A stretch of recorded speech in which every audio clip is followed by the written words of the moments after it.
পিকে tutorial হাবের আরেক নতুন ভিডিওয়ে আমার সকল প্রিয় দর্শক এবং ভিউয়ার্স বন্ধুদের স্বাগত জানাই। প্রিয় দর্শক, তোমাদের উদ্দেশ্যে আমি প্রথমে জানিয়ে রাখি, তোমরা আমার আজকের এই ভিডিওটি শুরু থেকে শেষ পর্যন্ত সম্পূর্ণ অংশটুকু দেখবে এবং ভিডিওটি তোমাদের কেমন লাগলো তা কমেন্টের মাধ্যমে জানাবে।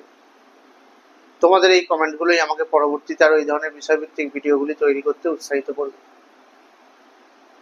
পশ্চিমবঙ্গ উচ্চ মাধ্যমিক শিক্ষা সংসদের দ্বাদশ শ্রেণীর তৃতীয় সেমিস্টারের বাংলা বিষয়ের কবিতা দিগ্বিজয় রূপকথা নিয়ে আজ আলোচনা করব।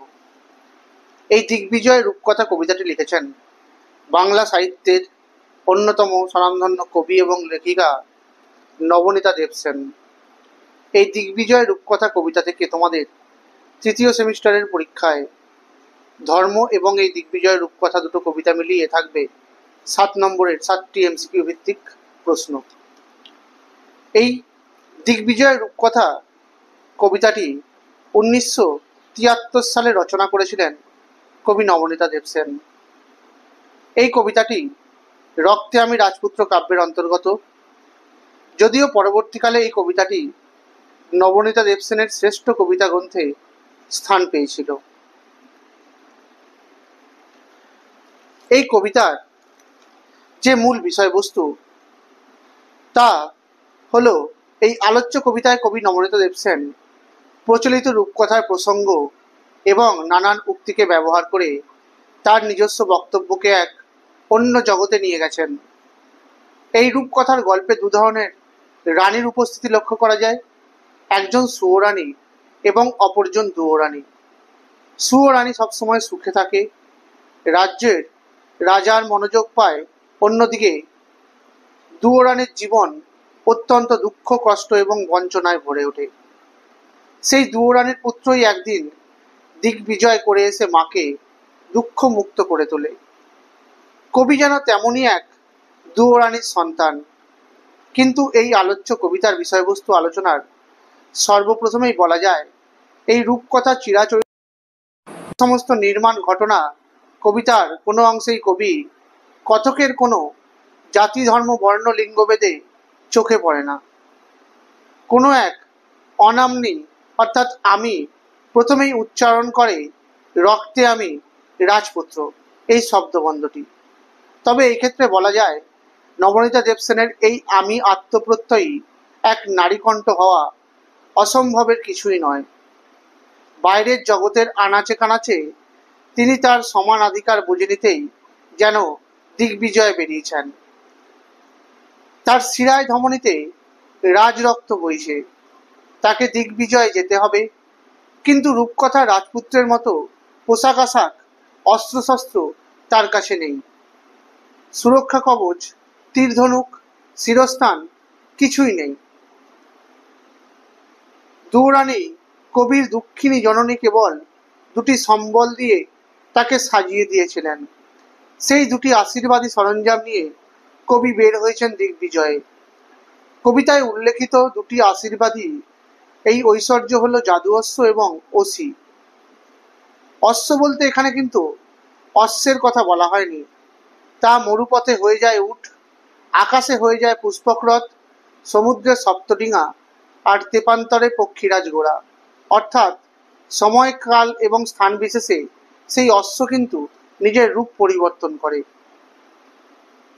কবি যখন এই জাদু অশ্বের নাম রাখেন বিশ্বাস, তখন বোঝা যায় এখানে ঘোড়া হলো বিশ্বাসের প্রতীক, আর এভাবেই অসি হয়ে উঠেছে ভালোবাসার প্রতীক।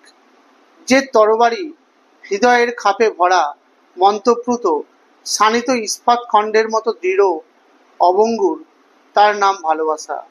মন এবং মননের এই দুটি সম্পদ যার আছে, সে তো দিকে দিকে জয়লাভ করবেই, আর সে প্রকৃত অর্থে রাজপুত্রই হোক বা রাজকন্যাই হোক। তাই কবি নবনীতা দেবসেন দৃঢ় আস্থা রেখেছেন যে বিশ্বাস এবং ভালোবাসা নামক দুটি অক্ষয় সরঞ্জামের সাহায্যেই তিনি পৌঁছে যাবেন সেই তৃষ্ণাহারী খরজুর দ্বীপে, খেজুর গাছ বেষ্টিত যে স্বপ্নের দ্বীপ, যা কবির কাছে এক কাঙ্ক্ষিত মরুদ্যান স্বরূপ। এই কবিতার যে লাইনগুলি আছে সেগুলি হলো, রক্তে আমি রাজপুত্র, হলেনি বা দুঃখিনী জননী, দিগ্বিজয়ে যেতে হবে, দৌড়ানি দিলেন সাজিয়ে, কবচ কুণ্ডল নেই, ধনুক তুনির, শিরস্থান কিছুই ছিল না, শুধু আশীর্বাদী দুটি সরঞ্জাম। অর্থাৎ রূপকথার গল্পের রাজপুত্র সুলভ ক্ষত্রিয়ের শৌর্য বীর্য উন্মাদনা কবির অর্থাৎ কতকের রক্তের মধ্যে দিয়ে বয়ে চলেছে। কবিতার কতক কোনো নাম, কোনো বিশেষ লিঙ্গ পরিচয়ে পরিচিত নন। কবিতা জুড়ে তার আমিত্বই প্রকাশ পেয়েছে বারবার। তার মা সৌরানী নন, তিনি দুঃখিনী দুয়োরানীর সন্তান। তবুও কতককে দিগ্বিজয়ে বের হতে হবে, দুঃখিনী জননীর দুঃখ দূর করতে হবে। দিগ্বিজয়ে যাবার আগে দুয়োরানী তাকে প্রস্তুত করে দিলেন।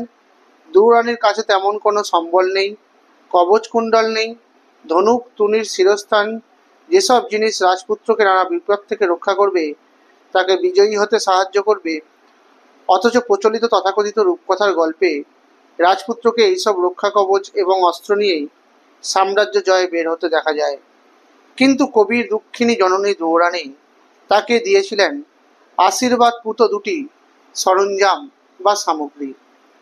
এরপরে বলা হচ্ছে, একো এই জাদুঅশ্ব, মরুপথে সেই হয় উঠ, আকাশে পুষ্পক আর সপ্তডিঙা সাজে সিন্ধু জলে, তেপান্তরে পক্ষীরাজ, তার নাম রেখেছি বিশ্বাস।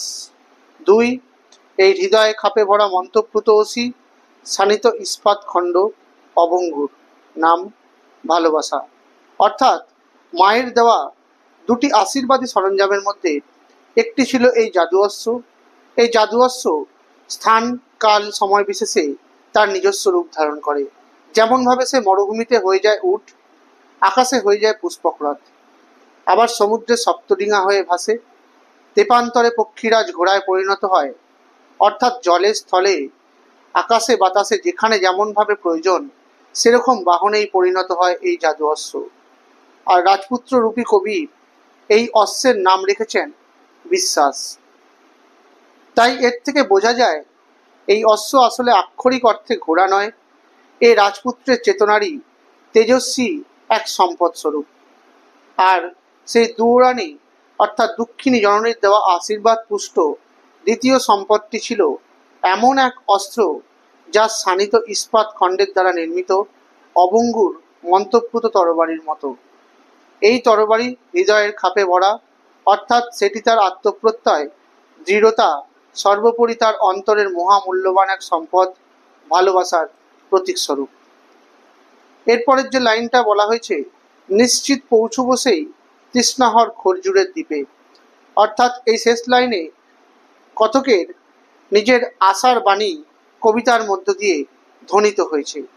দৃঢ় প্রত্যয়ী এই দিগ্বিজয়কারী আমি নিশ্চিত যে তিনি হৃদয়জাত এই দুটি ঐশ্বর্যের সাহায্যে দুঃখের মরুপ্রান্তর পার হয়ে ঠিক পৌঁছে যাবেন তৃষ্ণাহরণী খেজুর গাছ সমৃদ্ধ দ্বীপে, তার কাঙ্ক্ষিত বা মনের আশাস্বরূপ মরুদ্যানে।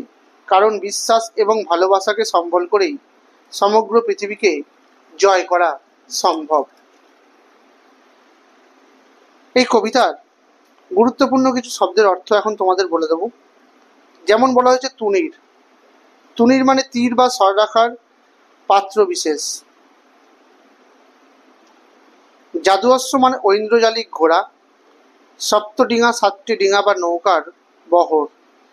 সিন্ধু শব্দের অর্থ সাগর বা সমুদ্র। পক্ষীরাজ রূপকথার ডানাওয়ালা কাল্পনিক ঘোড়া। অসি মানে তরবারি বা কৃপাণ। মন্ত্রপ্লুত মানে মন্ত্র দ্বারা পবিত্র করা হয়েছে এমন মন্ত্র বা শোধিত যা মন্ত্র তাই। শানিত মানে অত্যন্ত ধারালো বা তীক্ষ্ণ। খণ্ড মানে অংশ বা টুকরো। অভঙ্গুর মানে যা সহজে ভাঙে না বা ধ্বংস হয় না। খরজুর বলতে খেজুর গাছ বা তার ফলের কথা বলা হয়েছে। তৃষ্ণাহর মানে যা তৃষ্ণা দূর করে বা নিবারণ করে থাকে। এই দিগ্বিজয় রূপকথার কবিতার যে মূল বিষয়বস্তু সেই সম্পর্কে তোমাদের আজ এই ভিডিওতে আমি সম্পূর্ণটুকু আলোচনা করে দিলাম। তোমরা আমার আজকের এই ভিডিওটি লাইক করে দেবে, কমেন্ট করবে, শেয়ার করে দেবে আমার চ্যানেল নতুন দেখে থাকলে চ্যানেলটি সাবস্ক্রাইব করে দেবে, পাশে থাকা বেল আইকনটি প্রেস করে দেবে, যাতে তোমরা আমার ভিডিও নোটিফিকেশনগুলো পেতে পারো। তোমরা আমার ফেসবুক পেজে ফলো করে দেবে আর ইনস্টাগ্রামে ফলো করে দেবে। ধন্যবাদ।